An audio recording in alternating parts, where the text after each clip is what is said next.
In previous lessons, we discussed wildlife species in Pennsylvania and their habitats. In this lesson, you will learn how wildlife management practices can be used to best regulate animal population sizes, health, and potential conflicts with people. Wildlife management is the purposeful management of wildlife populations or habitats to attain specific goals.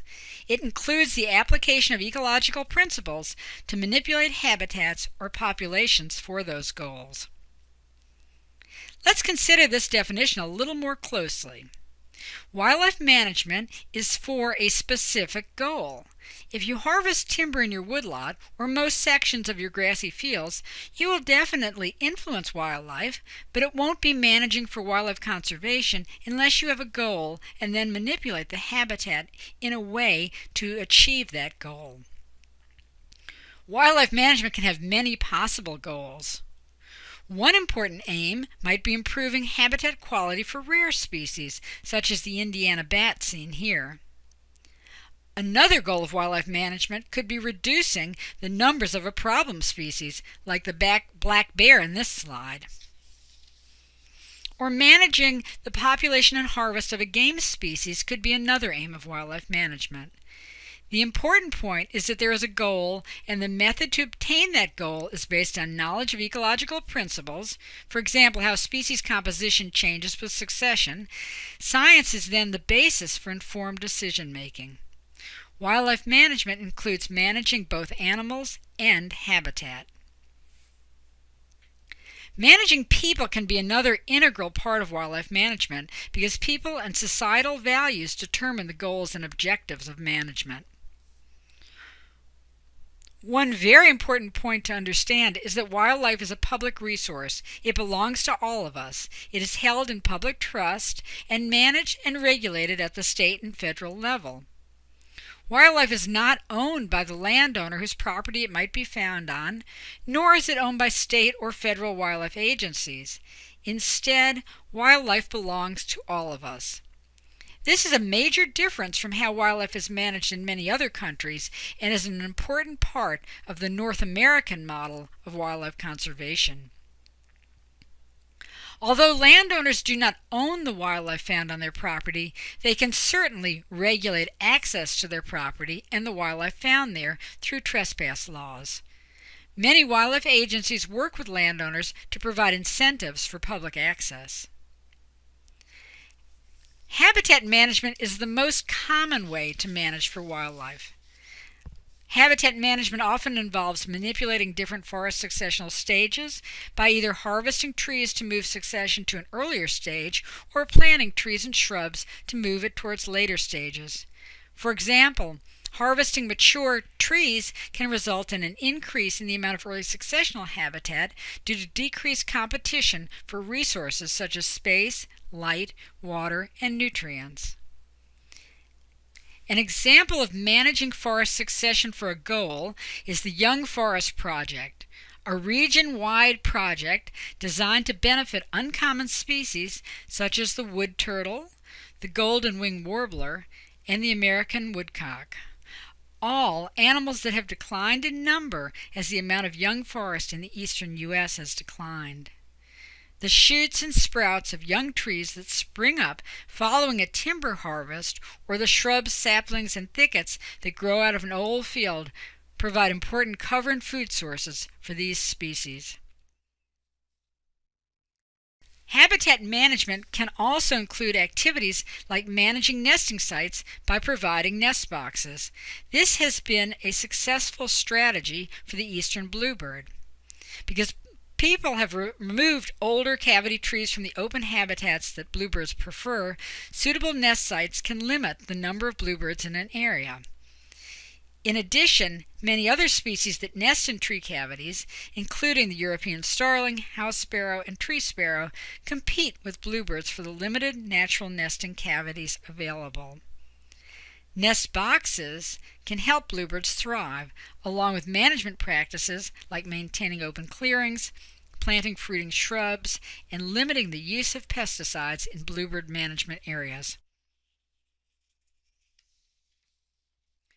Other habitat management strategies include improving winter cover by planting conifers or managing food resources through planting or encouraging the growth of mass-producing trees like oaks and hickories. Restoring degrading habitats is an important part of habitat management. For example, livestock with access to streams will often cause erosion and degrade the quality of both the stream and the adjacent riparian habitat. Fencing to keep cattle out of streams helps restore the habitat for birds, fish, and other wildlife. Another method of managing wildlife is to increase the birth rate or number of animals moving into an area. In Pennsylvania, bald eagles were reintroduced into the area through a process known as hacking, where young eaglets were brought in from nests in Saskatchewan and reared in Pennsylvania. Eagles reared in Pennsylvania returned to this area, and the population has been increasing ever since. Wildlife managers also directly manage and monitor species that are hunted. There are strict regulations detailing when and where hunting can occur, as well as the number of individuals a hunter can harvest. Species that are hunted are monitored closely to ensure that hunting does not have a negative effect on long-term population numbers. Living in Pennsylvania, you may be aware of situations where wildlife and people come into conflict with one another. Examples of this could include groundhogs burrowing in a homeowner's garden, deer eating the farmer's crops, or even vehicular damage on highways due to wildlife crossing roads and highways and getting hit. Goals of wildlife management include reducing the conflicts between people and wildlife. This involves a number of steps. The first is understanding why the animal is a problem. Are people or their practices attracting animals into the area? Or is the species just overabundant? Another approach to reducing conflicts is educating people about safe and effective ways to manage the problem. One such solution might include asking humans to change their behavior, such as asking homeowners to remove bird feeders so that bears are not attracted to the area. Another solution could involve utilizing noise-making equipment known as bangers and screamers to move a group of nuisance crows to a new location. Resolving nuisance and damage problems is part of the territory for a wildlife manager. Wildlife managers can also employ management techniques to increase numbers of rare species. For example, the peregrine falcon was listed as endangered in the 1970s when populations declined dramatically due to contamination by DDT, a pesticide that weakened the eggshells. Through both banning DDT and reintroducing peregrine falcons into the state during the 1980s and 90s, populations have recovered somewhat, although the bird is still considered endangered in Pennsylvania. Finally, wildlife managers manage for recreational opportunities, including hunting, birding, and wildlife watching, through the purchase of land, habitat management on both public and private land, and through educational programs and publications that introduce the public to wildlife and recreational opportunities. One of the best ways to learn about wildlife and their habitat needs is to get outdoors. Look for wildlife and the signs they leave behind. By becoming more aware of wildlife, you will learn more about their habitat requirements and the hows and whys of wildlife conservation management.